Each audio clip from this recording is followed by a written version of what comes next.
తెలంగాణ మంత్రుల బృందంతో RTC JAC నేతలు జరిపిన చర్చల్లో పురోగతి కనిపించింది. సర్కారు ముందు ఉంచిన అంశాల్లో కొన్నింటికి గ్రీన్ సిగ్నల్ ఇచ్చినట్టుగా తెలుస్తోంది. అందులో ఆర్టీసీని ప్రభుత్వంలో విలీనం చేయాలని, ఆ ప్రక్రియను ప్రారంభించేందుకు పచ్చజెండా ఊపినట్టుగా తెలుస్తోంది. ఒకవేళ ప్రభుత్వంలో విలీనం చేస్తే గుర్తింపు ఎన్నికలు, పీఆర్సీ అంశాలు తలెత్తవని చెప్పినట్టుగా తెలుస్తోంది. గ్రేటర్ హైదరాబాద్ పరిధిలో ఉద్యోగులను బదిలీ చేయకుండా ఉండేందుకు ఆమోదం తెలిపినట్టుగా సమాచారం. ఇక కారుణ్య నియామకాలకు సంబంధించిన అంశంలో కాంట్రాక్టు పద్ధతిలో కాకుండా పర్మనెంట్ పద్ధతిలోనే వారికి వేతనాలు చెల్లించేందుకు మంత్రుల బృందం ఆమోదించినట్టుగా తెలుస్తోంది. అంతేకాదు ఉద్యోగ భద్రత కల్పించే విధంగా ప్రభుత్వం స్పష్టమైన హామీ కూడా ఇచ్చినట్టు సమాచారం.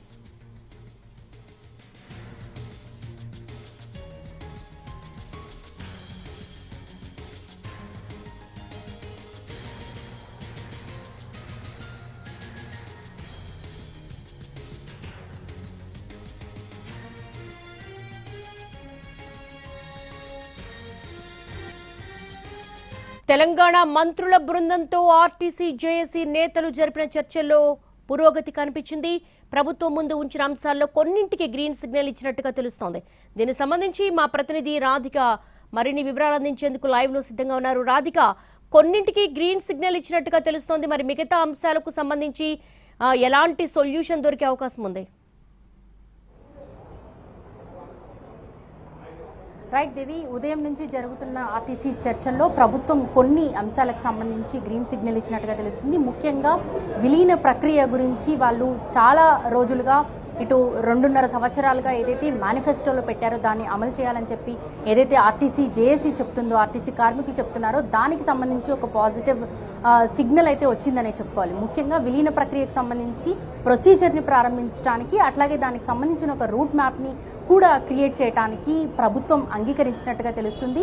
అయితే ఇది కనుక విలీన ప్రక్రియ కనుక ప్రారంభమైంది అంటే మిగతా ఉన్న డిమాండ్స్ అన్నీ కూడా ఆటోమేటిక్గా క్లియర్ అయిపోతాయనేది సుస్పష్టంగా అర్థమవుతుంది. ఎందుకంటే విలీన ప్రక్రియ గనక అమలవుతే పీఆర్సీ ఆటోమేటిక్గా రాష్ట్ర వ్యాప్తంగా ఉన్న ప్రభుత్వ ఉద్యోగులకు ఏ విధంగా అయితే పీఆర్సీ వస్తుందో అదే విధంగా యాజ్ యూజువల్గా ఆర్టీసీ ఉద్యోగులకు కూడా వచ్చే ఛాన్స్ ఉంది.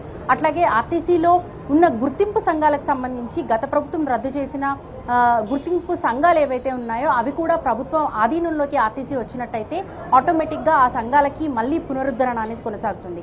అయితే ముఖ్యంగా ఈ మీటింగ్లో ఉదయం నుంచి జరుగుతున్న చర్చల్లో ప్రధానంగా హైదరాబాద్లో పనిచేస్తున్న ఆర్టీసీ కార్మికులకు సంబంధించి ఎలక్ట్రిక్ వెహికల్స్ వచ్చిన తర్వాత ఎలక్ట్రిక్ వెహికల్స్ కి ప్రత్యేకంగా డ్రైవ్ చేయగలిగే డ్రైవర్ల నియామకం చేపట్టారు. కాబట్టి ఇక్కడ ఉన్న నార్మల్ బస్సెస్ ఏవైతే మనకు పెట్రోల్ డీజిల్కి సంబంధించిన బస్సులు ఉంటాయో వాటికి ఉన్న డ్రైవర్లు, కండక్టర్లకు సంబంధించి ఇతర జిల్లాలకి ట్రాన్స్ఫర్ చేస్తూ ఉన్నారు.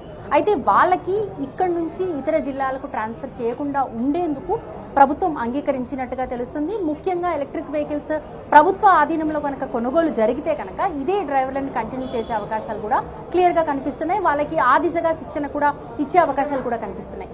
మరొక ముఖ్యమైన డిమాండుల్లో కారుణ్య నియామకాలు చేపట్టింది ప్రభుత్వము గత 2.5 ఏళ్లుగా. వాటిల్లో 3 సంవత్సరాల పాటు కాంట్రాక్ట్ పద్ధతిలో వాళ్ళకు శాలరీస్ ఇవ్వటం అనేది ఇప్పటి వరకు వస్తున్న విషయం. అయితే దాన్ని కూడా ప్రభుత్వ ఆధీనంలో వాళ్ళకు వేతనాలు చెల్లించడానికి అంగీకరించినట్టుగా తెలుస్తుంది. ఇలాంటి కొన్ని మేజర్ ఇష్యూస్ కనుక క్లియర్ అయినట్టయితే ఇప్పుడు ఉదయం నుంచి జరుగుతున్న చర్చలు సఫలీకృతమైనట్టుగానే భావించాలి. మిగతా డిమాండ్స్ యాజ్ యూజువల్గా విలీన ప్రక్రియలో ఇవి మిక్స్ అయి ఉంటాయి కాబట్టి వాటికి పెద్దగా ప్రశ్న తలెత్తే అవకాశం కనిపించట్లేదు. ఓవరాల్గా చూస్తే మనకు 11 గంటల నుంచి జరుగుతున్న చర్చల్లో అయితే విలీన ప్రక్రియ మీదనే ఎక్కువగా మనకి ఫోకస్ చేసినట్టుగా అనిపిస్తుంది. కొద్దిసేపటి క్రితమే బట్టి విక్రమార్క టీం నుంచి వచ్చిన విషయాలు చూస్తే ఈ ఏదైతే ఉదయం నుంచి జరుగుతున్న చర్చలు చాలా సహృద్భావ వాతావరణంలో జరుగుతున్నాయని చెప్పి ప్రకటించడము, మరోవైపు ఉద్యోగ సంఘాలు కూడా కాంగ్రెస్ హయాంలో తమ దశాబ్దాలుగా పెండింగ్లో ఉన్న సమస్యల్ని ప్రభుత్వం తీర్చడానికి గ్రీన్ సిగ్నల్ ఇచ్చింది అనే అభిప్రాయాన్ని కూడా ఆర్టీసీ జేఏసీకి సంబంధించిన నాయకులు చెప్పినట్టుగా తెలుస్తుంది. మరోవైపు గత ప్రభుత్వంలో 55 రోజులు నిర్విరామంగా సమ్మె చేస్తే కూడా తమ డిమాండ్స్ నెరవేరలేదు. కానీ 3 రోజుల్లో ఈ డిమాండ్స్ అన్నింటినీ కూడా నెరవేర్చడానికి కాంగ్రెస్ ప్రభుత్వం ముందుకు వచ్చింది అనే ఒక సంతోషాన్ని అయితే ఆర్టీసీ జేఏసీకి సంబంధించిన సంఘాల నేతలు అభిప్రాయం వ్యక్తం చేసినట్టుగా తెలుస్తుంది. ఇక్కడ కాంగ్రెస్ ప్రభుత్వం వచ్చిన తర్వాత ముఖ్యంగా ఈ 2.5 సంవత్సర కాలాల్లో 213కి సంబంధించిన బాండ్స్కి సంబంధించి 280 కోట్లని క్లియర్ చేసింది. అట్లాగే 2017కు సంబంధించిన పీఆర్సీని క్లియర్ చేయడంతో పాటు పెండింగ్లో ఉన్న డిఏలు, అట్లాగే సర్వీస్కి సంబంధించిన విషయాలకు సంబంధించి కూడా ఎప్పటికప్పుడు క్లియర్ చేస్తూ వస్తుంది. కొంతమందిని కొన్ని చిన్న చిన్న మిస్టేక్స్ వల్ల రిమూవ్ చేయటము గతంలో జరిగిన వీటిల్లో ఏవైతే ఉన్నాయో దాంట్లో దాదాపుగా 270 మందిని మళ్ళీ సర్వీస్ నుంచి రిమూవ్ చేసిన వాళ్ళని ప్రభుత్వంలో ఉద్యోగంలోకి తీసుకోవడం జరిగింది. ఇవి మేజర్ డెవలప్మెంట్స్ కాంగ్రెస్ ప్రభుత్వం వచ్చిన తర్వాత చేసింది అని చెప్పి సంతోషం వ్యక్తం చేస్తున్నట్టుగా తెలుస్తుంది. అయితే యూనియన్ల విషయానికి వచ్చేటప్పటికి యూనియన్ లేకపోవటం వల్ల కొంత టాప్ టు బాటమ్ వాళ్ళు సంక్షేమ పథకాలని గ్రౌండ్ లెవెల్కి తీసుకెళ్ళలేకపోతున్నాము అని చెప్పి అభిప్రాయం వ్యక్తం చేసినట్టుగా తెలుస్తుంది. ఓవరాల్గా చూస్తే ఉదయం నుంచి జరుగుతున్న చర్చల్లో కొంత పాజిటివ్ వైబ్రేషన్ అయితే కనిపిస్తూ ఉంది. ముఖ్యంగా విలీన ప్రక్రియకు సంబంధించి ఎంత ఆర్థిక అంశాలు ఇముడు ఉంటాయి కాబట్టి దానికి సంబంధించి నెక్స్ట్ బడ్జెట్లో ఏ విధంగా పెట్టాలి, అట్లాగే దానికి సంబంధించిన ఒక రూట్ మ్యాప్ని కూడా క్లియర్గా ప్రిపేర్ చేసుకోవడానికి ప్రభుత్వం కొంత సమయాన్ని అయితే అడుగుతున్నట్టుగా తెలుస్తుంది. అయితే ఈ సంవత్సర కాలం టైం బాండ్ ఇస్తారా లేకపోతే సంవత్సరన్నర కాలం టైం బాండ్ ఇస్తారా తెలియదు, కానీ ప్రక్రియకు సంబంధించిన ప్రొసీజర్ అయితే ప్రారంభించడానికి గ్రీన్ సిగ్నల్ ఇచ్చినట్టుగా కూడా క్లియర్గా అర్థమవుతుంది.